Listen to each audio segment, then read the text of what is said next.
Hi everyone. Thank you very much, Lynn. It's amazing to be here. Really a privilege. So beautiful. Living in the United States, coming here, and the food and the beach and everything is really amazing. I want to tell you in a nutshell a story that I think is really important. When I learned this story and I interiorized it, I changed my university, I changed my Ph.D, and I kept profundizing into this, and I ended up writing this book. And it's, by the way, do I have the clicker? For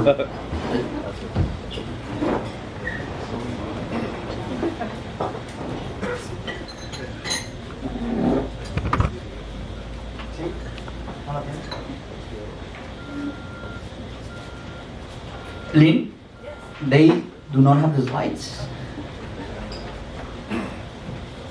So, meanwhile, I can say what this is about. It's the story I'm going to tell you is the story of information processing systems, which have been evolving since the history of Earth, and which ultimately yield our mind, which is a computational system, and we'll see a little bit what that means. But let me see if we get the slides because it's a little bit better. So I'm doing my PhD at the Brain and Cognitive Sciences Department and at the Computer Science and Artificial Intelligence Laboratory at MIT. I'm a fourth year. I'm not going to talk a lot about what my research is, but maybe I have one slide on that.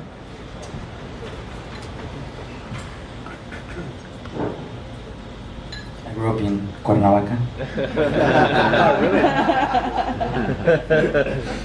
In Huitzilac, actually, which is like a little town nearby Cuernavaca. That's it.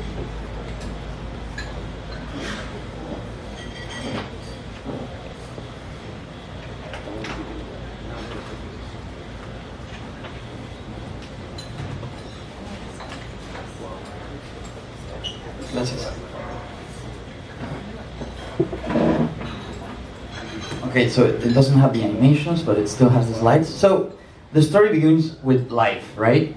70 years ago, humanity did not know what life was. It was a mystery, kind of like right now consciousness, which there are some phenomena, we see it, but what is that?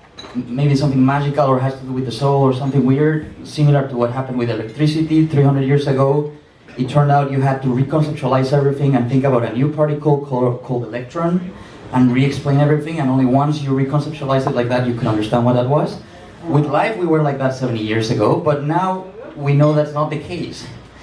The difference between life and non-life, the difference between molecules bouncing around and reacting chemically and molecules bouncing around and reacting chemically in life is just how they react according to some information process. Because life is just an information processing system, and it's actually stored in a code that is digital. As you know, it has 4 nucleotides. Oh, this, right? And you read it actually very much like a linear code. The ribosome, which is the molecule that is in charge of reading the RNA and translating it into proteins, it really works like a code. And more recently, we figured out how that evolved. It's not like I was told in elementary school that there was like some amino acids and fire and lightning and suddenly life happened. It was a process that now we understand, but only very recently, that took 1,000 million years, where increasingly complex molecules were formed until one molecule, the RNA, became the first molecule that could copy itself. That whole process of evolution is called chemical evolution.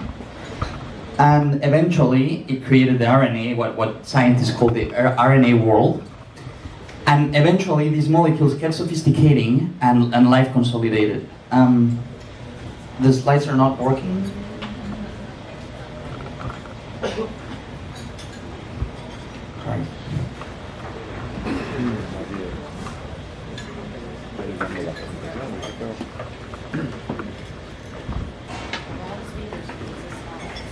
What?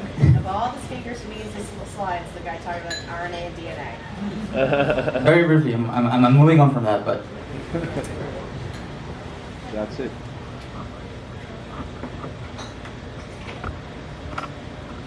Why don't we take a break? I mean, and just open up to, well, we're getting the technical difficulties. So, what are questions about AI? What do you hope to get out of some of the conversations that we're having today? Anyone have any thoughts just while we're taking a 2-minute break to get the slides up so you can do your presentation properly? Okay, yes, Simon. Thank you. I'd like to see if there could be a discussion about the effect of AI on humanity. Everyone's going to lose their job. What are we going to do? That's my concern with AI. Okay, job replacement and automation. Anyone else? And I'm not talking about Andres' topic specifically because we don't want you to throw off your talk, but just throughout the course of the day we're going to have several panels. The next panel is on strategy for AI in Mexico, and we're going to be talking to some startups later today that are innovating using artificial intelligence and machine learning. So other questions, other thoughts, other curiosities? Yes? Kind of along the same lines. I mean, what I'm hearing yesterday is that everything will be put on a 3D printer and poof, we'll have whatever we want in moments. So what happens to artisanship and craftsmanship and the things we do by hand? What happens to art in an AI world? You know, there is the thought that if jobs are automated, it frees us up for more time to pursue creative pursuits, which is something that I kind of like. One of the questions I'm interested in is how to get more women involved in AI, because some of the programming and the input depends on what your thought process is. So I'm really anxious to see how we can encourage more diversity in machine learning training and education. Other thoughts? Yes, Leon. Like, how singular could an artificial intelligence truly become? Could they, like, be considered single entities in some point? Fascinating. I love the neural net concept of having augmented intelligence alongside of an individual. But anyway, so these are some great thoughts that we'll be exploring today, and we're ready. Thank you. Thank you. I'll have a word to say on related to both the questions, and one of the messages that I'll have is it's even more extreme than you think it is, and I'll try to convince you how. So I was telling you, this is the story of how computational devices or information processing devices started, and our first revolution was life. It was not a sudden event, but it was a process that took 1,000 million years, and we so much understand it that now we can engineer DNA. So we can grab and we can code, because it's a linear code, and we can put what's called a promoter, which tells the ribosome you have to start reading here. You can put any gene that you want, which is the red thing that will create a protein. You have to add some segments like the yellow things, which tell the DNA go to the nucleus of the cell. And then you have to add some segment that tells this engineered DNA where is it gonna bind into, what part of the DNA. So you literally either put it in a cell or in a pipette, and the DNA is floating around until the code coincides where it has to coincide, and the ribosome starts acting and producing the protein. And we now can create fluorescent rabbits doing that, because it's really a code and we can hack it. And what scientists do is they go into algae that produce fluorescent proteins, they grab the gene that codes for those proteins, they remove it, they paste it in a DNA segment like the one I just explained, they introduce it into a rabbit, and the ribosome of the rabbit is the same machine or has the same ancestor than the ribosome of the algae, and the ribosome in the rabbit will read it because it's a code, and it will follow the instructions, create the fluorescent proteins, and then you have a green rabbit, right? And so that was 3,500 million years ago. And then life existed, but it was very slow. For 3,000 million years, not much happened. There weren't any complex brains. And then suddenly everything changed. And we went from that, like mainly nothing outside of the water, onto what we have now, in a small or relatively small period called the Cambrian Explosion, where what happened is that the most important thing in the environment was the other animals. And suddenly, weapons developed, like claws and poison.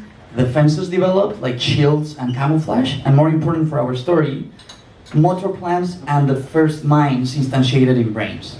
And that's where Darwinian evolution started. And that accelerated the process, like 500 million years ago. And then, so life kept evolving. One important step to mention is the transition from water to earth. So in water, light cannot travel very far. That meant that every entity that was in the water, every computational system, every brain that was in the water was very reactive. It didn't have a lot of time to respond. You barely see the light when it was close by, and it was a very reactive brain, like the fish's brain. Once we transition into Earth, we can see from the fossil records that the eyes expanded and the brain expanded, and for the first time we started having systems that could think long term. So the transition from water to land 385 million years ago. Notice how now we're talking about millions of years as opposed to thousands of millions of years. That kept accelerating. Then we had mammals, then we had apes, then we had humans, and none of that was very important for Earth. As Yuval Harari says, an alien would not have distinguished a tribe of chimpanzees from a tribe of humans until that changed 40,000 years ago with what has been called the behavioral modernity, where language, religion, music, culture appeared, and a new computational process of evolution, which was not relying on genes, which was relying on language, on ideas, happened in human brains. And cultural evolution happened since, right? In 40,000 years, we've had like all the civilizations, all the science, everything happened thanks to cultural evolution. And cultural evolution, if you haven't thought about it carefully, didn't evolve through logic. Humans, in the last 2,000 years until very recently, the progress was not being determined by logic, but it was by imitation. Culture operates and evolves through imitation. So, in fact, there have been studies that test and compare other animals like chimpanzees and orangutans with human babies, and in many tasks related to causality and space, they perform similarly. What humans excel at, what babies, these are babies of 2 years of age, what they excel at is at imitating. So social learning is the mechanism through which culture evolved. If you haven't thought about it, it's very easy to underestimate the power of cultures. Like communities of humans a few kilometers away can have different sexual practices, different rules about who you can marry with, different religions. In fact, if I had been born in ancient Greece, I could be the most rational man like Aristotle and have slaves. If I had been born 150 years ago in many developed countries, maybe I would have thought that people of color cannot ride in the buses that I.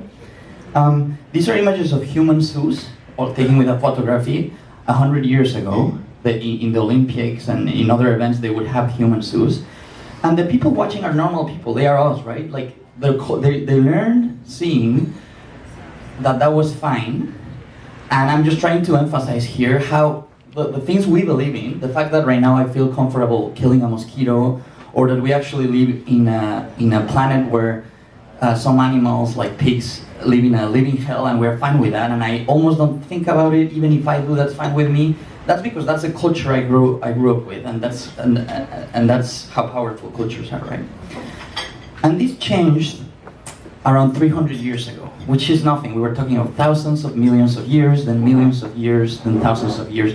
300 years ago, maybe 3 lives of my grandfather.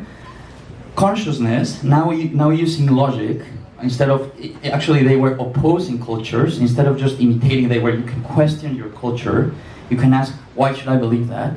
And instead use logic. This became a third revolution. There was life, the genes, then that changed and it became cultural evolution, and then it finally, 300 years ago, a much faster process of technological innovation started led by consciousness and logic. And it's worth just a moment stopping on consciousness. So what the philosopher of mind, David Chalmers, has called the hard problem of consciousness, which is related to what is consciousness, is what is required of a physical system for it to experience like being something. So take a chair, it's a physical system, it has many molecules interacting between them. Does that system feel like being something? Well, most likely not. We do not know what the answer to this question is. So it could be, but most likely not. My laptop is a much more complex information processing device. Does it experience like being something? Probably not. My brain? Well, you would say yes. It turns out that most of the information processing that my brain is performing, right now, for example, it's performing how to balance my feet and how to move my hands, and a lot of information processing that I'm actually not conscious at all. Most of the information processing that happens in the brain, I am not conscious of.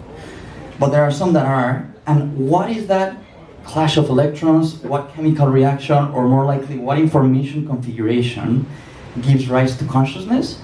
That's an open question, and we don't know the answer to that. It's most likely something instantiated in neurons that has to do with information processing, and we have made advances. So, I don't know if you remember this guy whose name is Charles Whitman. In the 1960s, he was a normal guy. Actually, he was a Marine honorary in the United States. And one day he woke up, he killed his sister, he killed his mother, he went to a school and started shooting all the kids until the police was finally able to shoot him down. And when the police was investigating what happened, like he seemed to be a normal guy, the neighbors were saying that he was fine, they found a diary. And in the diary he was saying, something weird is happening in my brain. I'm just experiencing a need of doing something terrible. Please, if that happens, the day before actually the accident, he said, if I do something terrible tomorrow, please scan my brain. And it turned out he had a giant tumor in one of the areas most responsible for emotions, in the amygdala, which is from the limbic, it comes from the reptiles. And what I'm trying to emphasize here is that consciousness, whatever it is something that's instantiated in brains. It can be hurt just like my code is, not completely, but it just changes. Something's not functioning in certain sections of the brain. And diseases are one of the ways in which neuroscience has progressed the most in understanding both how the brain works and how consciousness works. It doesn't have to be only patients. So if you look at this image, we're used to just perceive, right? We open our eyes and we see. Even the concept of learning to see, because our machine learning algorithms have to learn to see, is hard to understand for some people. Like I was telling my cousin, I'm working on algorithms that learn to see, and she was like, learn to see, you just open your eyes and see. If I turn the same picture around, it's the same image, but it's turned around. It looks very weird, right? That's because our brain is trained and is coded or trained to see images in one way, and our conscious experience is not just like a given. It has to be processed informationally, and our neurons are not tuned to process images like that. So the one behind, we don't have as trained of an algorithm to process it.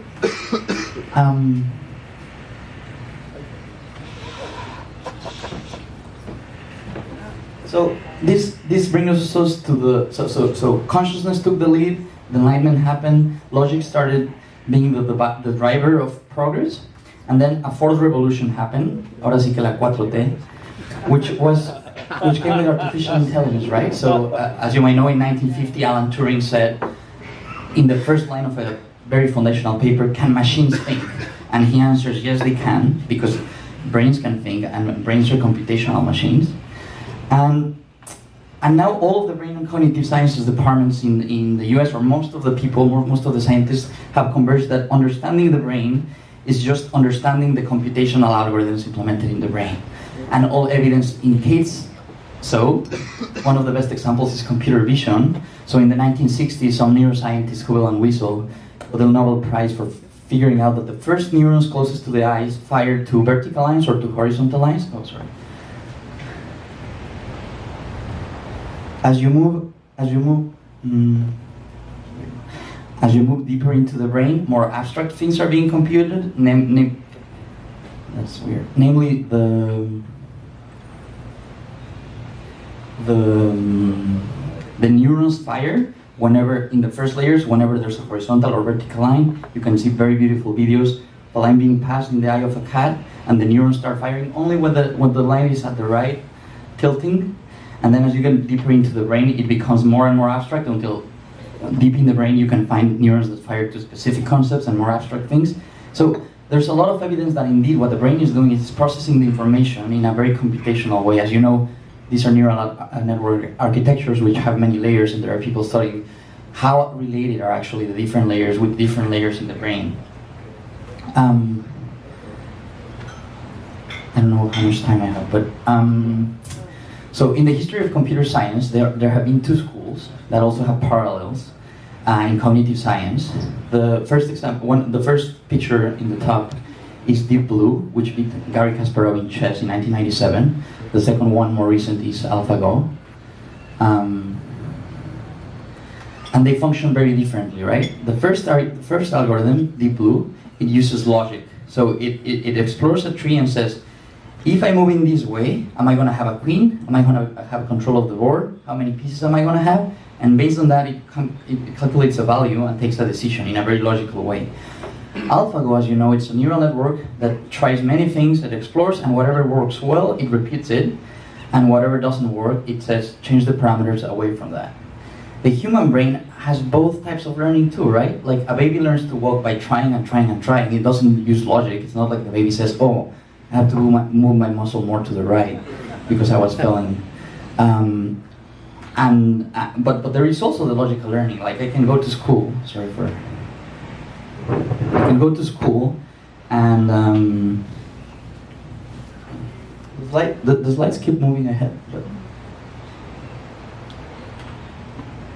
So I was just emphasizing the human brain also has both learnings. It has the repetition through reinforcement learning, and it has logical thinking. Like I can go to a class and they'll tell me this is the Newton's law. I can understand it. I can tell you about that.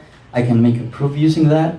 Unlike playing soccer, right? My right leg knows how to play soccer because I've been doing it a lot. The muscles have been tuning. I cannot even convey that information nor to you nor to my left leg. So there are two different types of learning. Recently, as you know, deep learning, so the one that uses neural network and reinforcement learning, has been very successful.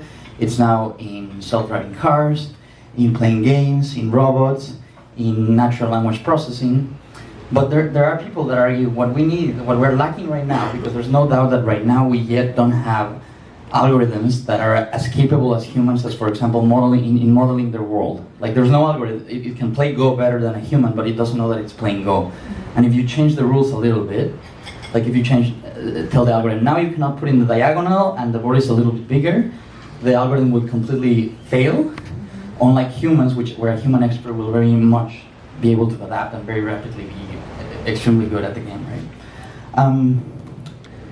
I just wanted to tell you a little bit about my research. So I think that if we're able to merge those two things, the statistical learning efficiency of neural networks with the richness of the other type of logical models that model the world in terms of that's an object, that's a human, but right now I have some problems. So my research is in trying to merge that, so creating algorithms that are able to play games like this, where the agent is the red arrow, and there's a blue ball, and the objective is to get to the blue ball. So the algorithm has to learn what a key is, and that a key is needed to open a door. It has to learn that chests are things that have objects, so it has to learn to go to the chest, open it, get a key. How am I doing on time? And these are games that, unlike Super Mario, in Super Mario you throw a deep learning algorithm, you tell it explore, it starts doing random things, eventually it gets killed, it learns, let's not do that. It gets coins, it says, oh, let's keep repeating that. Here, for the algorithm to get any signal, it would have to move an obstacle, open the chest, get a key, open the door. That just never happens through random exploration. So what I do inspired on what kids do, so kids and humans spend so much time playing and inventing things, like I'll imagine that I'm a knight or a dragon, and that the link, and why we do that, and why would we need to do that in algorithms, is very unexplored right now, but that's what I work on. So not getting very much into detail, but actually I'll just keep that light, but my algorithms have two mini minds. One proposes tasks, and the other tries to get to those tasks.